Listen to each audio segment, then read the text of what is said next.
Hi guys, magandang araw, lalo-lalo na po sa ating mga kapwa security personnel. Welcome back po sa aking munting channel. So, unang-una po ay nagpapasalamat po tayo sa ating mga kapwa, mga security personnel na sumusuporta po sa ating mga video. At ngayon po ay umabot na po tayo ng 11,100 subscribers. No? So, maraming salamat po mga 5-9 sa inyong suporta at sa panonood po sa aking mga video. So yung mga pag-9 for today's video, siyempre ang pag-usapan po natin is tungkol po ito sa comment ng isa nating subscriber. Okay? So ito po yung tanong niya mga 5-9, no? Gandang araw sa iyo, sir. May tanong lang sana ako. Nag-head guard ako or OIC, pero di security officer license ko. Lahat ng mga kasama ko na nag-head guard or OIC ay nabibigyan ng monthly allowance. Pero ako sir, walang natatanggap. Pwede ko ba ito kunin or habulin sa agency pag nag-resign na ako? Okay. So, yun yung tanong niya mga 5-9. No? So, bilang isang security officer mga 5-9 ay hindi po basta-basta ang ating obligasyon. No? Kapag tayo ay in-appoint or maging OIC sa isang detachment. No? So, halimbawa, no, isa kang ordinary guard dyan sa iyong area or sa inyong detachment. Tapos, siyempre, nakitaan ka ng potensyal ng inyong kliyente, no? Or ng inyong agency. Then, i-appoint ka ngayon for OIC or magiging head guard.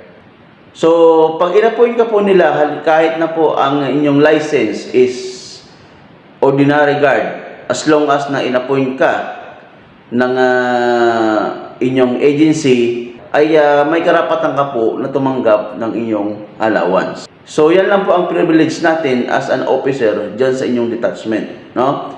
So, syempre, hindi po pwedeng maging rason ng agency na porket ordinary yung license mo, appointed ka lang, ay hindi ka na makakatanggap ng allowance. No? So, dapat ay meron kang allowance dahil po yan ay yung karapatan, no? So, pag in-appoint ka dyan, tapos wala ka palang allowance, huwag mo tanggapin, no? Huwag mo tanggapin. Kasi mga 5-9, hindi po basta-basta ang obligasyon, ang responsibilidad ng isang officer kapag ikaw na humahawak dyan sa inyong pwesto, no? So, minsan nga, kahit na nasa bahay ka na, kahit anong oras na ng gabi, kapag emergency, or talagang may kailangan, yung client, tatawag pa sa iyo. So, hindi po basta-basta ang obligasyon ng isang officer. No? So, kaya karapatan po natin or karapatan po ninyo na makatanggap ng allowance na siyempre, karapat-dapat, no? Bilang officer ka. Okay? So, yan lang po, tandaan nyo po, yan lang po ang privilege mo natin. No? So, yun nga, mga 5-9, dahil marami pong mga security agency ang mga abusado or talagang nagtitake advantage doon sa mga gwardiya na alam nila na hindi gaano kabisado kung ano yung kanyang karapatan. No? So, kaya ang ginagawa nila, doon sila humuhugot ng gawin nilang officer, lalo na may potential, doon nila hugutin sa ordinary guard, din i-appoint nila. So, para wala silang ganong obligasyon. Kasi nga, siyempre, bilang SG, matuwa ka rin na in-appoint ka. No? Pero hindi mo alam na apakan na yung karapatan mo. No? Kasi nga, pag officer ka, yan lang yung privilege natin. Tandaan nyo po, no? Yan lang yung privilege natin na makatanggap ng allowance. Kumbaga, yan lang kasi ang diferensya ng sahod natin sa ordinary guard. Pero ang responsibilities, yung obligasyon mo, yung trabaho mo, mas higit pa doon sa ordinary guard. Diba? Kasi syempre, pag ordinary guard ka, mag-turnover ka, i-turnover mo sa kapalitan mo, okay na yon. Wala ka ng problema. As long as na pinirmahan nyo yung logbook. No? Pero bilang officer, kahit na nasa bahay ka na, yun nga, sinasabi ko kanina, in case na may problema or may katanungan yung client, sa iyo mag-i-inform or sa iyo tatawag yon, hindi doon sa mga ordinary guard na naka-duty. Di ba? So, yun po yung pagkakaiba ng responsibilidad ng isang officer.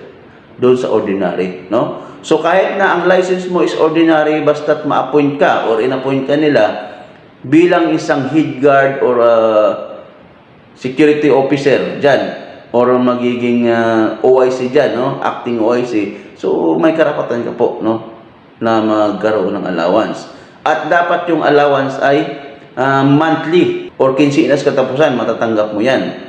No? Hindi pwede na ipunin yung mga 5-9 then pag-resign mo na kukunin. So hindi mo po makukuha yon, no? Dapat habang naka-duty ka, habang active ka dyan sa iyong pwesto na pinagdudutihan as an officer or head guard, so dapat makakatanggap ka ng allowance kasama dun sa sahod mo. So, ang bawa, kinsinas katapusan kayo sumasahod, so dapat masasama yung allowance mo doon. Dapat ay matitikman mo yung allowance mo habang active ka pa sa area mo or doon sa serbisyo. Diba? So, yun lang yung mga 5-9, no? So, itong video na ito, mga 5-9, ay nawa ay maging gabay ninyo para kahit papano ay magkaroon kayo ng idea at siyempre kunting kaalaman tungkol sa karapatan natin, no? Kasi diyan nga lagi naabuso yung mga 5-9, lalo na kung hindi kabisado kung ano yung karapatan niya, no? So diyan po naabuso ng mga agency. So yun lamang mga 5-9, sana po kahit papano ay nasagot ko o na-address ko ang katanungan ng isa nating 5-9. At syempre dun po sa mga kaganitong case sa kanya, no, so sana po ay nabigyan ko rin kayo ng kunting advice. Okay? So yun lamang mga 5-9, maraming salamat po sa patuloy na suporta at panonood sa aking mga video. At sana po kung nakatulong sa inyo ang video ito, sana po ay huwag niyo pong kalimutan mag-like, share, comment, and of course mag-subscribe po sa ating munting channel para kahit paano ay updated po kayo sa mga video na susunod pa nating i-upload. Okay? So yun lang mga 5-9, maraming salamat po. God bless us all.